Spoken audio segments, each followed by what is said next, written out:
Welcome to What We Made Possible, the podcast where we explore the power of healing and driving change for advocates, leaders, and change makers. The conversations here draw the connection between creating new possibilities in the world, possibilities of care, of belonging, of thriving for our communities, with stories of personal healing and loving relationship building. I'm your host, Patty Dayleg, leadership coach for social change. I spent a decade in nonprofits, government, and DEI, securing 6- and 7-figure opportunities for communities of color. And I've experienced firsthand the transformative power of compassion, healing, and belonging in making a bigger impact. Let's dive in. Hi, everyone. Welcome back to What We Made Possible. I am so excited to be speaking today with Misty Marquam, who is the founder and principal auctioneer at Marquam Agency. She is a professional fundraiser, and she is damn good at it. So Misty is a powerhouse of energy and enthusiasm. She specializes in fundraising events, data-driven revenue strategy, and equity, and she works tirelessly as organization's mission ambassador. The result? Successful, inclusive, and profitable events. She has but one goal for her partners: bring the fun while showing them the money. As a woman of color, Misty proudly advances diversity within the auction industry, where less than 16% of auctioneers are women, and fewer than 5% are people of color or minorities. Marquam is the first and only fundraising auction agency in the nation comprised of minorities, with emphasis on serving the underrepresented. Innovating fundraising, capital FUN, since 2006, this native Oregonian, foodie, and mother of two is a worldwide College of Auctioneering grad, a benefit auction specialist, which only 1% of auctioneers in the world hold this designation, and she's a member of the National Auction Association.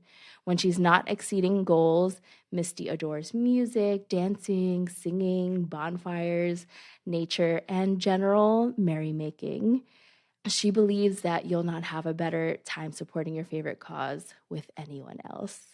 Thank you, Misty, for being here. I'm so excited to chat with you. Oh my gosh, thank you for having me and for reading that entire bio. The people need to know. The people I need to know. appreciate it. I feel like you can toot my horn any day. Thanks. So, Misty, we met at a fundraiser, and Yep. I was blown away. Thank Not only by your presence, but your ability to just get the crowd going. And there was this one item that you were auctioning off. It was a private dinner with a chef. Uh-huh. And there were, I think it was 3 people going back and forth and back and forth and back and forth. What you ended up doing was that your team convinced the chef to say, if everyone donates at this, however much it was, then I will come and, do this private dinner with you all. And they all agreed. And you raised more than $20,000 just with that one thing. Almost 30, but yeah. Yes. Okay. See?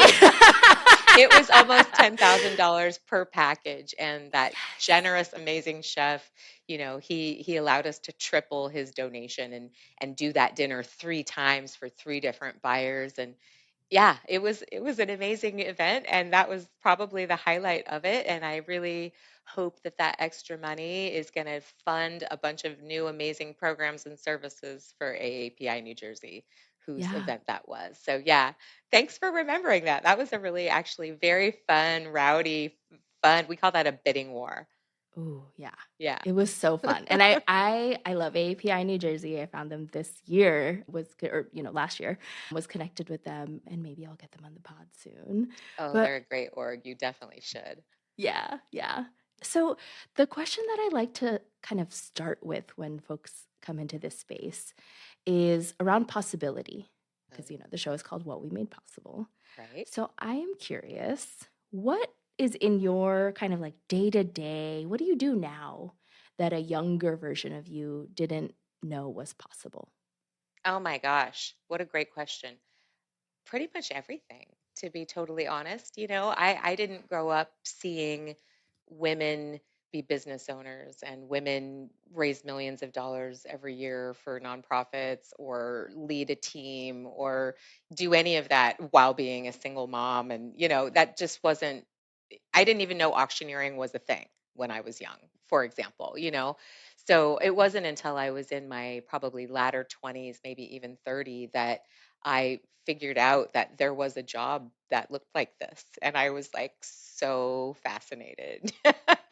So, yeah, I would say everything about my job, young Misty would never have known anything about and would never have imagined living this life that I get to live. I tell everybody all the time I have the best job in the world. I get paid to go to these amazing events and parties and meet really cool people doing awesome things in the world and then raise money for these nonprofits that have incredible missions that are doing work that is just so impactful. I love my job. I didn't see that either growing up. I didn't see anybody saying, "Yeah, I get to go to work." You know what I'm saying? Yeah, I feel like our parents, I mean, I'm a daughter of immigrants, and their relationship with work is like we just got to do what we got to do. Yep. There was no, it was all practical. It was practicality, it was survival. Yep. And there wasn't this sense of I get to do what I want, and having that be layered onto what I want to do is to make a huge impact on other people. Absolutely. So how did you find this work around Oh my gosh, auctioneering? such a funny story. Really, it was so random. I many years ago was a massage therapist and I was donating chair massage at a local fundraiser for childhood diabetes, and it happened to be a celebrity poker tournament. And I had just massaged, an NBA celebrity poker player, and as a result, I ended up befriending and meeting the auctioneer of that event. And so that was the first time I saw that that was a job and saw a woman doing it and, just envisioned like, you know, the little light bulb might have gone off that day.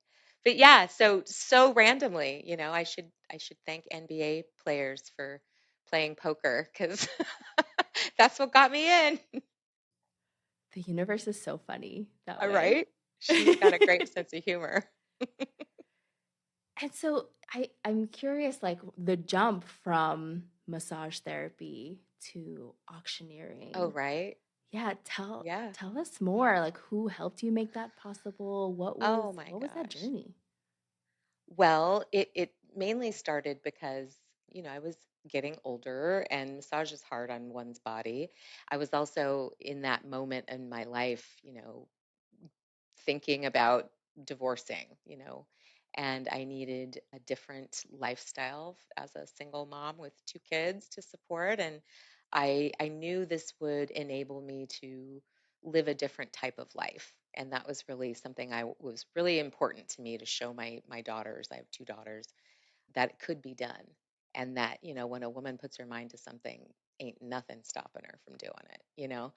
So that's kind of the why I made the transition, and the how, who made that possible for me is, oh gosh, so many people really. I mean, I guess I should start with my grandmother for having the gumption to immigrate to the US and make this possible at all. My mentor, I've worked with my mentor Chris for many years, and he helped me from the ground up. Business plan, marketing plan, just everything. I felt like I got a master's degree in business in a year under his tutelage, and he really, introduced me to the right people and just gathered and made sure I had the knowledge that I needed so that I wasn't blindsided by my naivete later. Yeah. And I can't forget, probably most importantly, my team that I have built over the last decade doing this. they enable all the work that we do. It's not just me anymore. I've got operations teams and marketing and other auctioneers and event teams, and it's just magic. Like what we've created, they have really enabled us to grow to where we are today.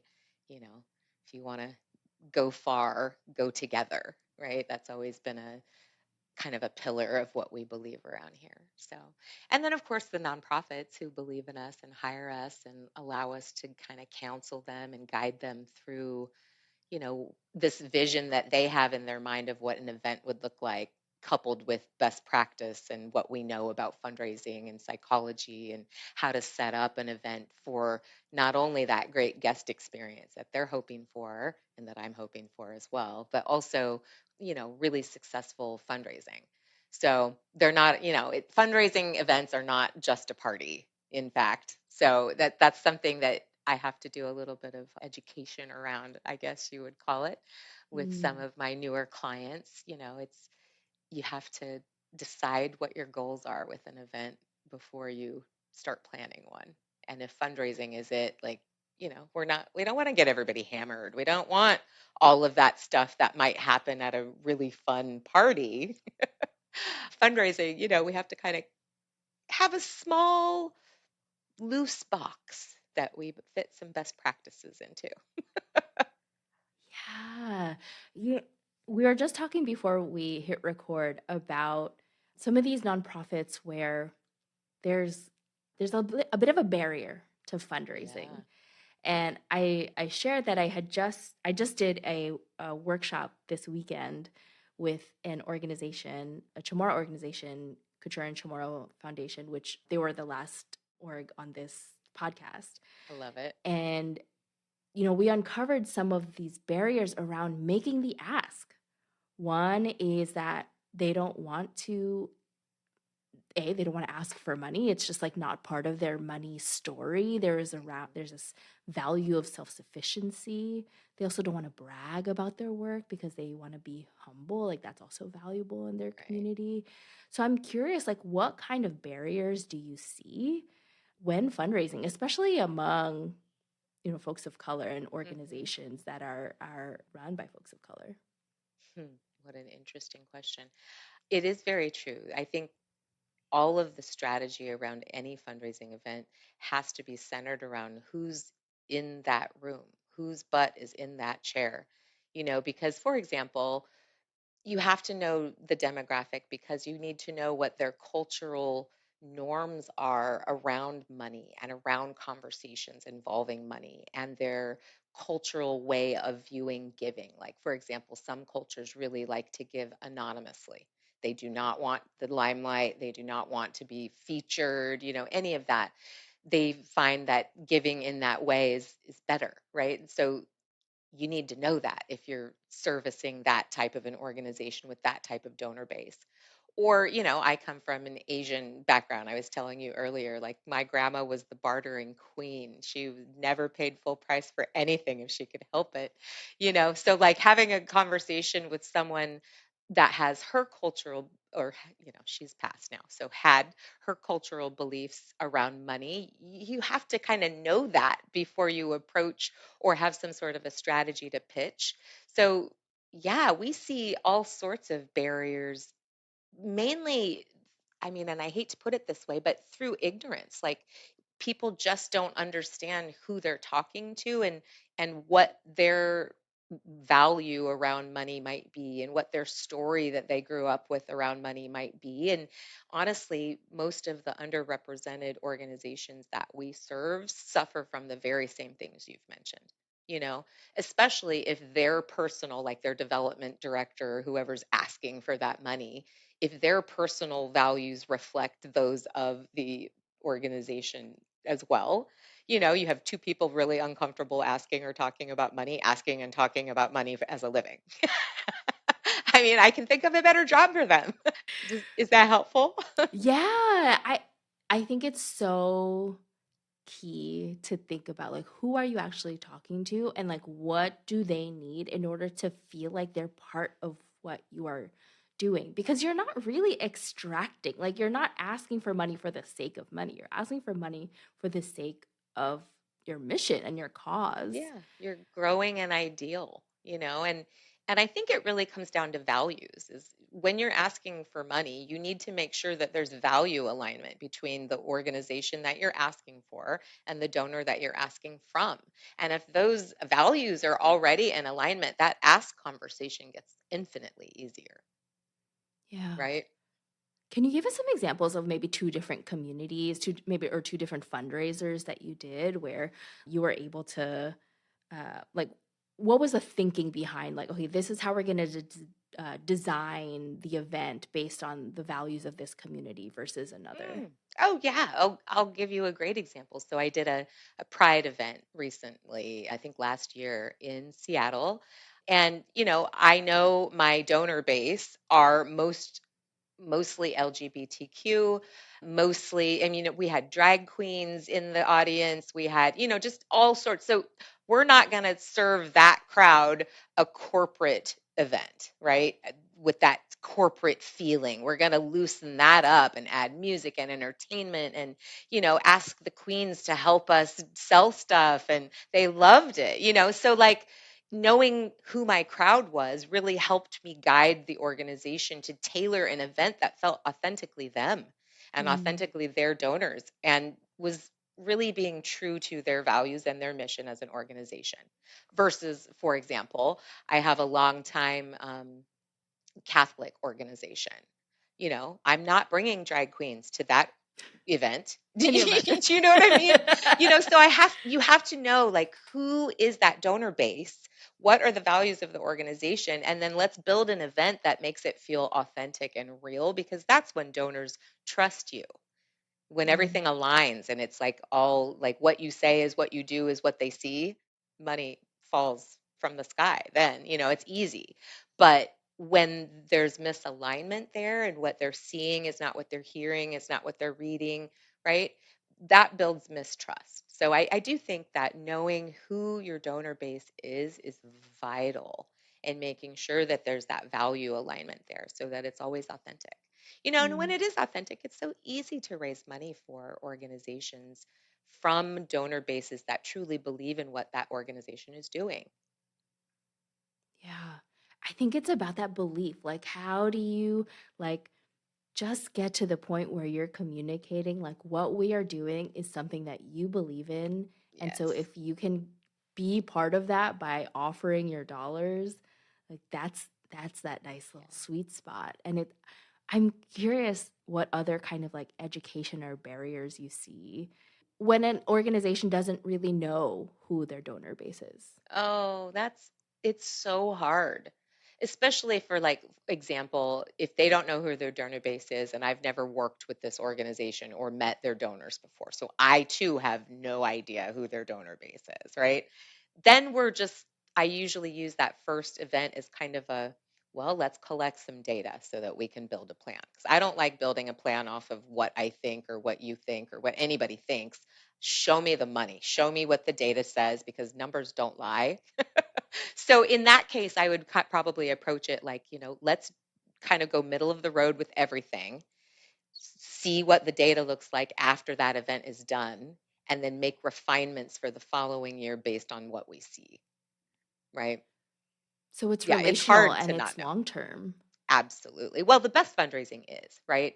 For every organization, it is a much better thing to get a donor and keep a donor long term versus churning donor after donor after donor, because your donors aren't satisfied that their money is being impactful enough, right? Mm. Or maybe misaligned with their values, for example. So, yeah, I think for sure.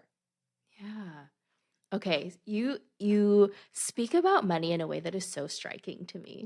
You say, like, it falls from the sky. It's so easy. I'm so curious about your own money story and Yeah, right? how it's kind of brought you to this kind of belief system around, like, it's easy. When we are all aligned, it's easy to fundraise. And I It want that is. for so many of the organizations I that I work with. So I'm like, know. what is that money story of yours? I'm curious. Oh, well, I mean, I grew up in a immigrant household, And we did not have a lot of money. We were intergenerationally living, grandparents, my mom and her three kids, single mom, and so we all lived in a way too small house. We all did with, my poor little brother, who's the youngest of the three of us, got to wear a lot of girl hand-me-downs growing up, poor guy. Like I remember him spray painting a pair of pink shoes so he wouldn't get picked on at school. So, I did not grow up with any sort of money story other than we never have enough of it. It's hard to come by, don't waste it. And I think a lot of communities of color and underrepresented communities specifically, they have those same stories. And so my kind of healing my money wound is what I'm going to call it, is realizing that there's abundance everywhere.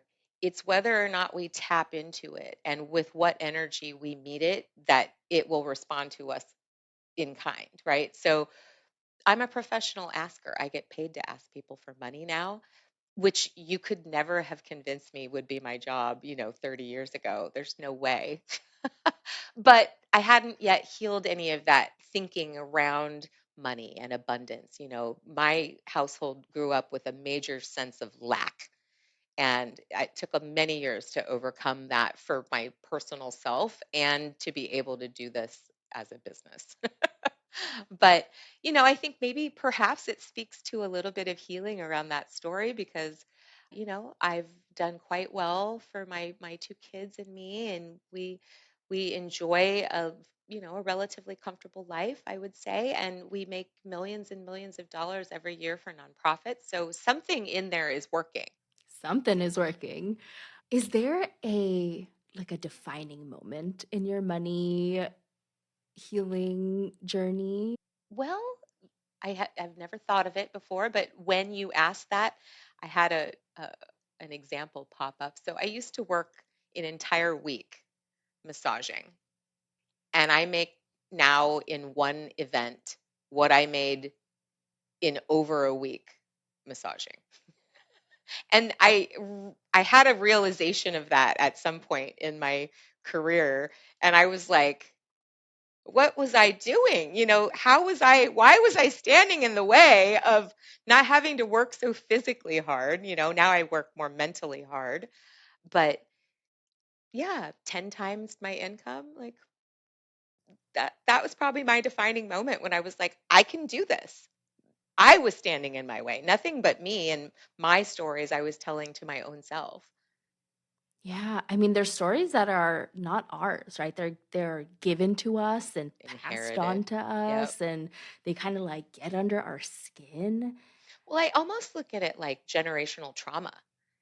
Because there's a lot of that in people's money and lack stories is, maybe it's our depression era grandparents, maybe it's their parents before them. You don't know necessarily, but I think we inherit some of that and we grow up under the constraints of what that looks like for them. Yeah, and it affects how we show up to the work, right? Like Yeah. I don't know how many people come into nonprofit work and then specifically are like, I want to fundraise. Um, I think it's like, who drew the short stick? You get to yeah. ask for the money. Or who happens to be like really great at kind of translating the work into and like talking to folks who do have the ability to support.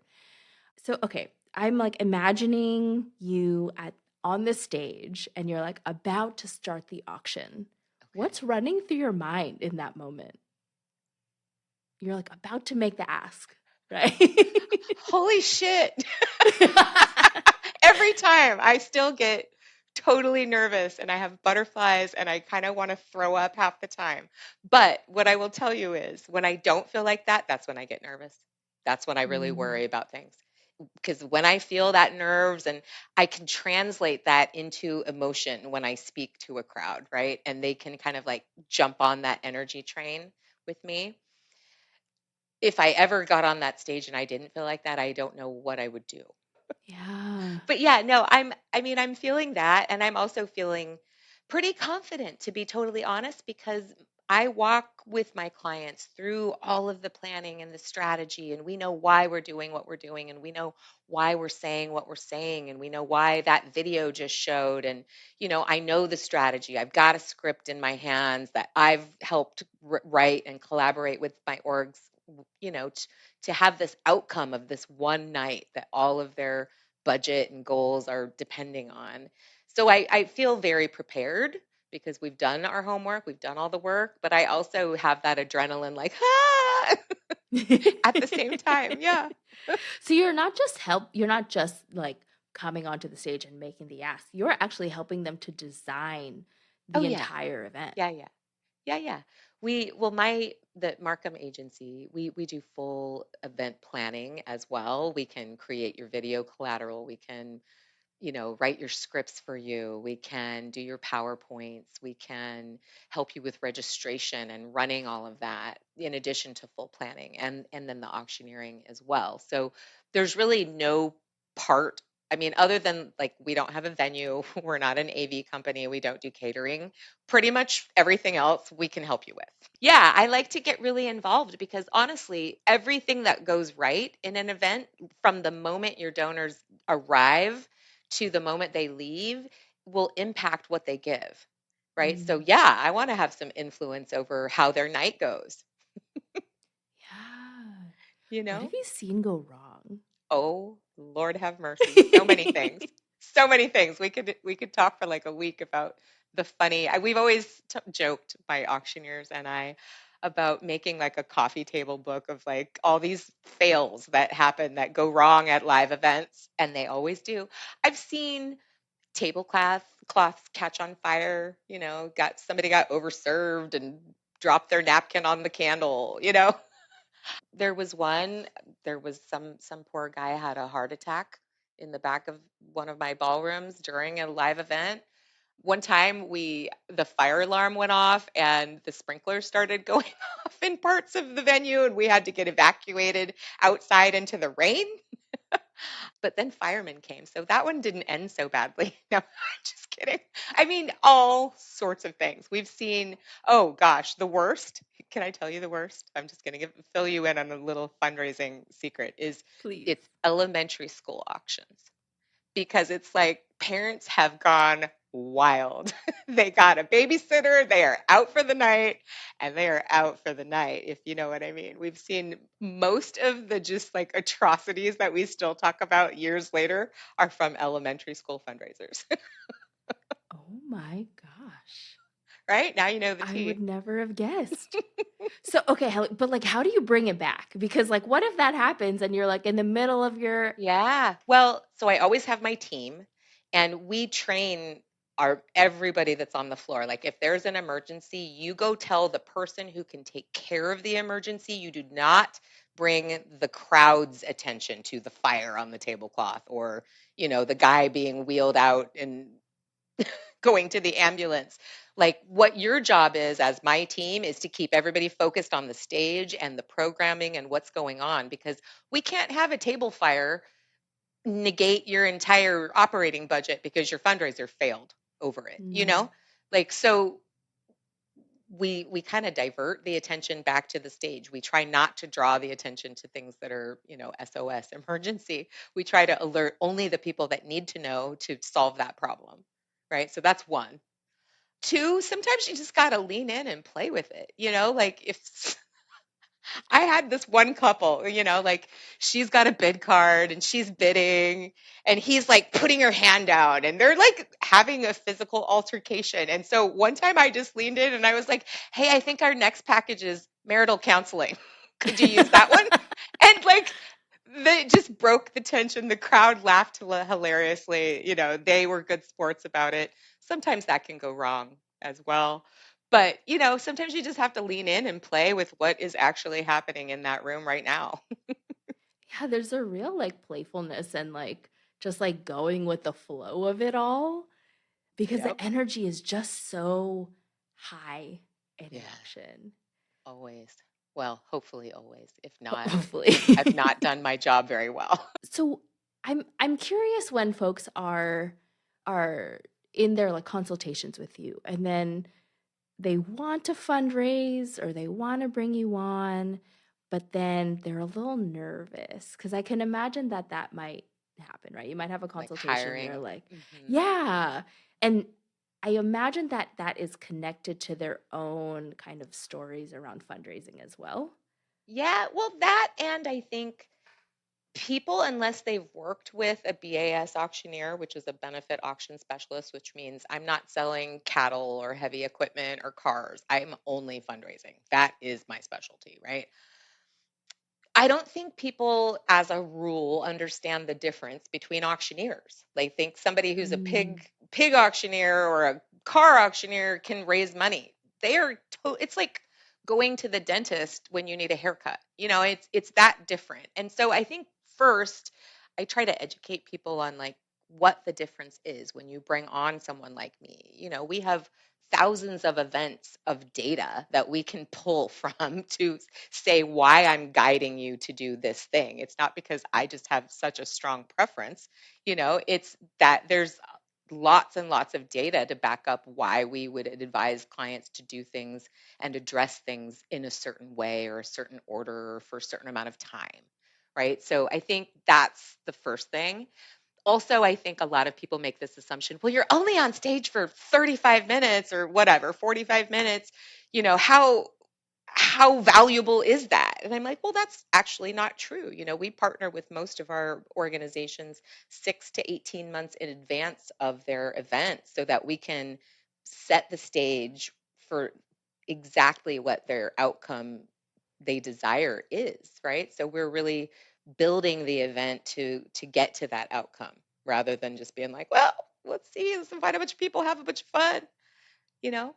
So yeah, my pushback would be yes, it's probably a lot of their own storytelling around money. They probably don't know exactly what someone like me actually does. And I can also show them case after case after case after case that my fee is so much less than what the extra is that I'll make you over what you made without me. You know, mm, yeah, there's a huge ROI. huge. I I mean, Huge. Like, one of my clients, they did 900% over in 3 years, and that's not typical, but that's not crazy either.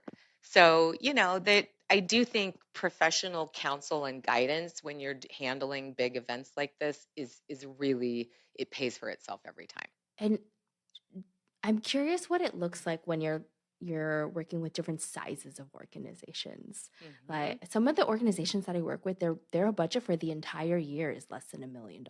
Yeah. And then, there are others where they're making $1 million in one fundraiser, Absolutely. So More, yeah. or more. Yeah, I'm curious what you see when there's a difference like that. Well, mostly what comes to mind off the bat is usually the people that are doing $1 million or more at their events. They have full-time staff. They have a development staff. They have an executive, an ED. They've got actual people that are paid to do these jobs versus a smaller organization making a much smaller amount at their event. Like they're usually running on volunteer power, right? Mhm. And the extra time that none of us have, right? As volunteers, like it's very rare that you find a volunteer that's like, how can I help more? They're all like, I don't know if I can make it to that one. So I think right off the bat, there's an uneven playing field, right? You've got Mhm. professionals that this is their job, and then you've got a bunch of people that might have never have. I mean, I've literally planned events with people that have never been to a fundraising event before, and they're in charge of planning it. These are volunteers that have just like, I've never been to an auction. I have no idea. You're like, all right, so I'm definitely going to have to approach them differently than I would work with a client that has a full staff that they've done this. This is their 15th time putting on a gala. They know what they're doing. We're just refining what they're doing, right? So I have to kind of meet my organizations where they are and meet the gaps that they have in knowledge and staff to help execute what they want, Mm. you know? Yeah. Yeah. That makes sense, right? The organizations that have more capacity are going to be able to do more and Yep. will have more experience and have more Oh, and they've got time a and all of that. marketing team and a social media Mhm. and person making graphics and videos for them. Meanwhile, the person over here at volunteer land, they're asking their son to edit a video. It's a totally different, everything is different about it.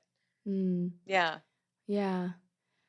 Okay, I have kind of a spicy take that I'm so curious Bring about it. because I've been seeing this online and I'm like, I don't know how I feel about this.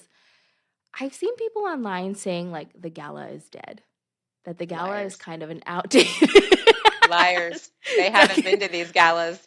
I am just here to say, like, the pandemic was a great example of this.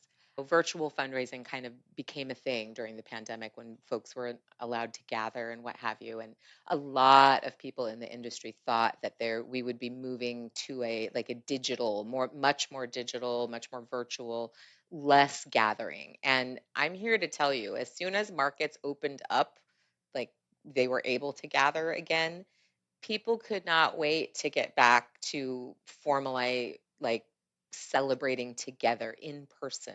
There Mm, is nothing that replaces that community, that feeling, that friendship building. And, I mean, if you are a dork like me and love to read about nonprofit and fundraising statistics, you'll know that most major donors prefer to give out loud at events. So if you know that, I'm just going to say we should cater to that. yeah. So yeah, they can say that Yeah. all they want, but I have got data to say otherwise. I love it. And I'll argue any day of the week on that one. I mean, you have the data, you have the receipts. There's no arguing with that. Auctioneering, just like as a profession, Hmm. a lot of folks of color don't do it. A lot of women don't do it. Yep. And a lot of people don't do it to fundraise. I think you said 1% of auctioneers Yeah, do approximately fundraising. 1% of the world's auctioneers have what's the BAS designation that Hmm. signifies benefit auctioneering as their specialty. So yeah, not very many people do. It's an interesting job for sure. Yeah. And we were talking offline a little bit about why that's the case. Yeah. I mean, there's a little bit of history with auctioneering.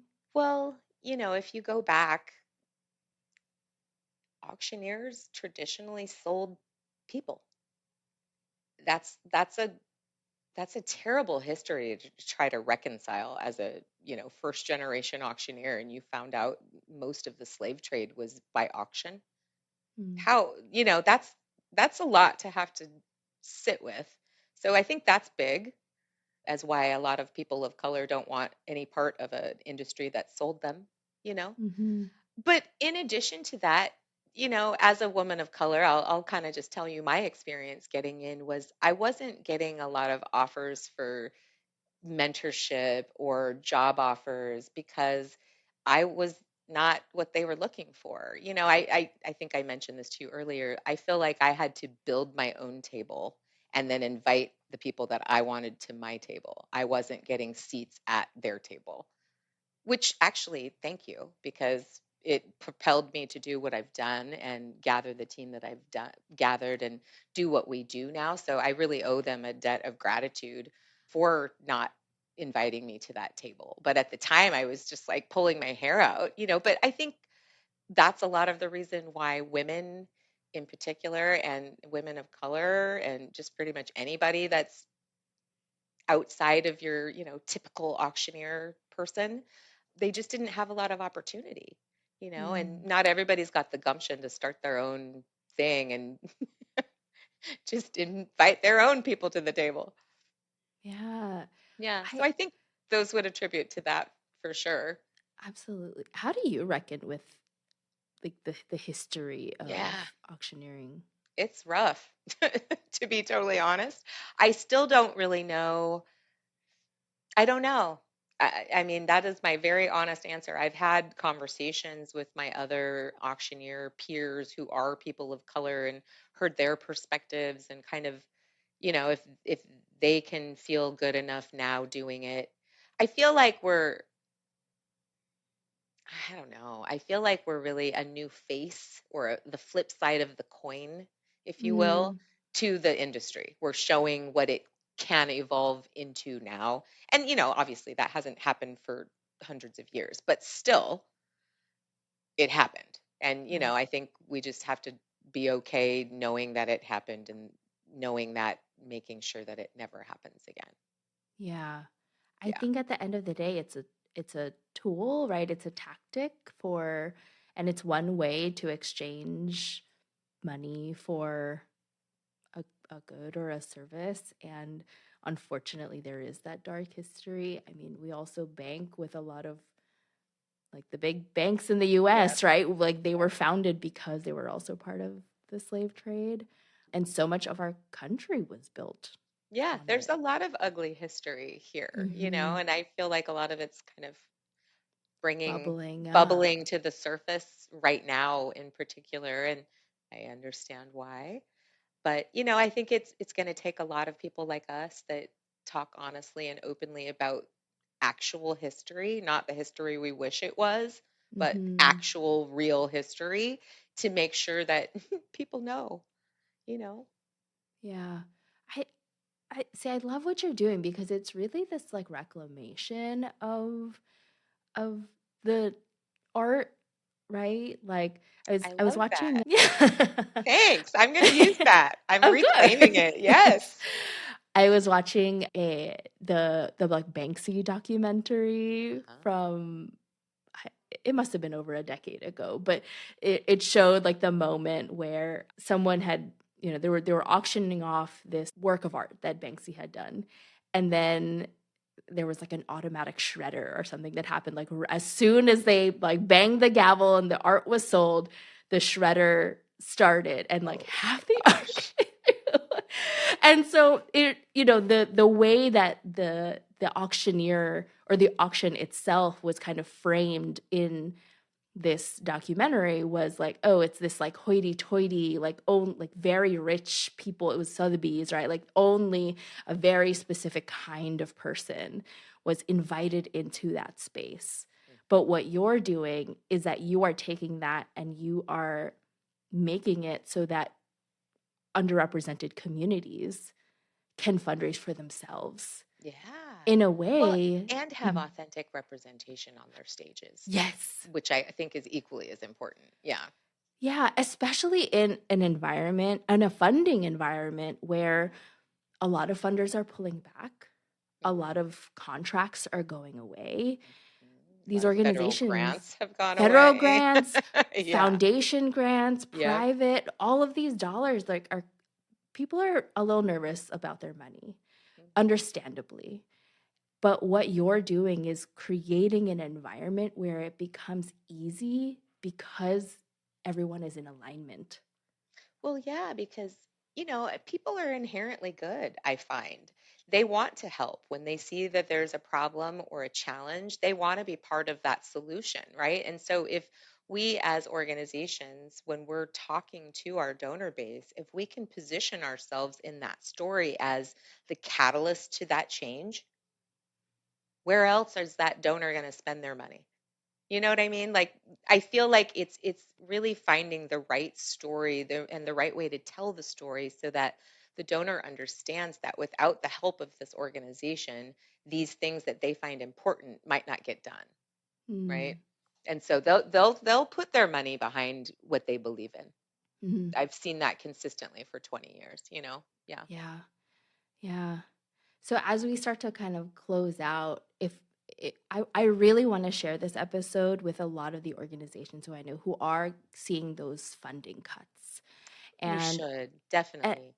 yeah, and I want them to feel like it can be easy, like it can be aligned, and you can bring people into this. What would you say to those folks who are like in scarcity, just like really Yeah. in it? Oh gosh, I mean, you really have to start from the ground up. I would say this, with everything I do in business anymore and with strategy and consultation is the very first thing I ask is, what is your desired outcome? What are your goals? What do you want to have happen?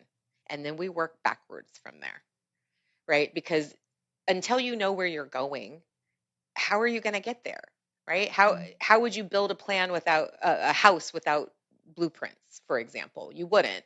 So I think sometimes organizations start putting the cart before the horse in that regard. They don't really know what they want. They don't know what their goals are. They don't know what their desired outcomes are, and then they start doing before.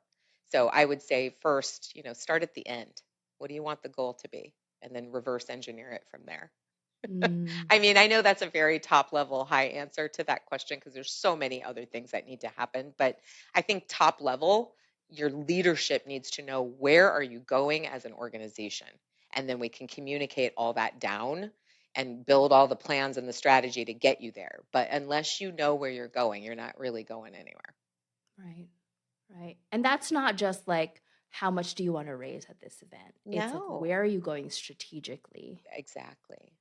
And Mm. what kind of donor do we want to be attracting, and what kind of story do we need to be telling to that donor, and and what kind of assets do we need to be collecting now in order to have that B-roll for that video, for like, I think it's just everything is interconnected, but until you know what the goal is, all of it is wasted effort. Mm. Mm. Yeah, that's my best advice, having seen so many organizations just chase their own tails, you know, and there's no need for that. I think it's just always about a really good vision and what are our desired outcomes, and then let's work to get there. Yeah. But once And everybody's in alignment, it's much easier. yes, yeah. I love this author Priya Parker who talks about the art of gathering, Oh, and love. she talks about your intention, basically your goal, right? Being Yep, your bouncer. It helps you make decisions, right? So yep. you mentioned earlier, like, how much booze are we going to serve at our gala, right? That is Ooh, going to be determined by yeah, your audience and like yep. who you're bringing in and like Well, the and what your values that goal they is. might have and There's what your actually goal is. you should, for all nonprofits, you should look up the biphasic curve as it pertains to alcohol. Okay. So I'll just make it easy for you. It's about 1.5 drinks per for women, or for a person who's 150 pounds ish. And it's about 2 point something, 2.1 or 2.3 drinks for a larger person or a man. That they is like the ideal amount of intoxicant before we ask them for money. You don't want them to be overserved because then they're a distraction, not a help, right? And they may not be legally bound to making that bid if they're so drunk they don't know what they're doing, right? So you don't want that. But also, dry events are a little more challenging to get money from. So you want them to feel like lubricated, but not saucy, you know? So there's actual science to that. So I'm glad you actually brought that up, because a lot of people come to me and they're like, all right, we got an open bar, and we've got this donor, and they've donated spirits, and we're just gonna ply them with liquor. And I'm thinking to myself, then we shouldn't be planning a fundraiser. We should be planning a rave, like maybe If we should that's your get, goal. yeah, we've got some other things you might want to look into as well, but fundraising should not be your goal if that's what we're going to couple it with, because that never turns out well. Yeah, and that applies to so many things, right? Like, alcohol is one decision. It's Right. also your Of so venue, many. it's your decor, it's Your who is timing, your hosting, it's sequencing, your yes, registration logistics, like who sits logistics. with who, Yeah. right? All of All that. of that. And every single one of those decisions will influence your donor's experience that they have at that event, Mm. and how much they give you. So just keep that in mind. This has been such a joy, Misty. Oh, thank you. Thank you I so much for loved it. being on. Is there anything else that we did not get to say about fundraising, about auctioning, about nonprofit work? Gosh, I feel like we said quite a bit. If anybody has any questions, though, feel free to reach out. You can always get a hold of me. I'm pretty easy. It's marquamagency.com. You can just find my email. It's misty@marquamagency.com. Easy to get a hold of us. We'd love to chat. We're also on Facebook and Instagram, so find us there at Marquam Agency. But no, I feel like we had a great conversation. Thank you so much for having me. It was so Yeah, fun. thank you. And I will absolutely share all of your socials and links in the show notes so folks can come find you. And and learn how to fundraise the way and like make it easy. I think that's like my takeaway from this conversation is that it gets to be easy when you know where you're going and you're aligned with the people who you want to bring into the Mm, work. amen. I think Mm. all fundraising should be easy, authentic, and fun. And if it's Oof. lacking any of those things, you're not going to have as successful as you would have if you had all those three things. Oh Yeah, my and good gosh. storytelling. I mean, we got to throw in the storytelling because that definitely counts. So maybe four things. Absolutely. Love it. Perfect. Well, thank you so much, Misty. And You. thank you all for listening. Thank you for listening to What We Made Possible. I really hope this episode resonated. As a coach, I always end with action steps. And so I invite you to do something, which is to pause and ask yourself, what resonated? What am I taking away? And what's possible for me and my community now? If you liked this conversation, please leave a review and a rating. It helps so much. Thanks again.